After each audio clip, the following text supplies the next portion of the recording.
Welcome to Tastoria Top Tips, and we're now going to have a quick look at food matching.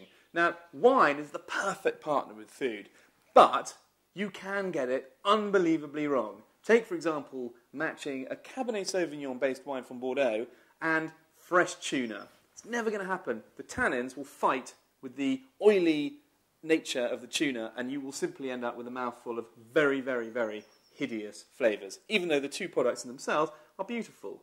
Now, the best way I look at it is to think about the food you're eating and then think about the condiment that you might have with it. So, for example, James, Dover sole, I might squeeze a little bit of lemon over it, a citrusy dish.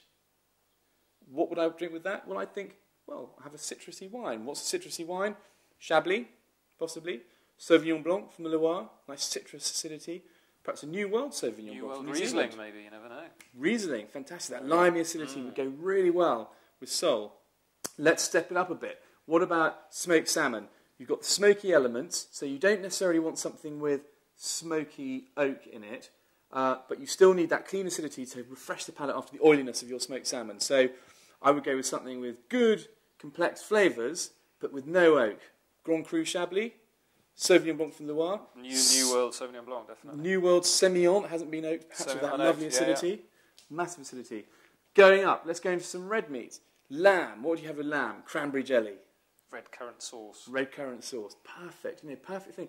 Think about the wine that has those characters with it. Well, some people like Pinot Noir and Burgundy, some people like Bordeaux, some people like Syrah, but the point is that the flavours match the food you're tasting. And then you get to much more complex dishes. You know, spicy dishes from Pan Pacific Rim. You get lots of spices and ginger and so on and so forth. You need something that can match those. What about the limey acidity of Riesling again? Absolutely perfect. Right. But tannin and spice don't go. Tannin They're a bit of a clash. No way, exactly. Smoked foods and oaky wines, don't do it. High acidic wines, tomatoes, don't do it. So as much as there are the perfect matches made in heaven, there are also things you just simply shouldn't do. But there is also a massive ground in the middle of things that actually, they just work. They just work. If you like the wine, you like the food, it doesn't matter.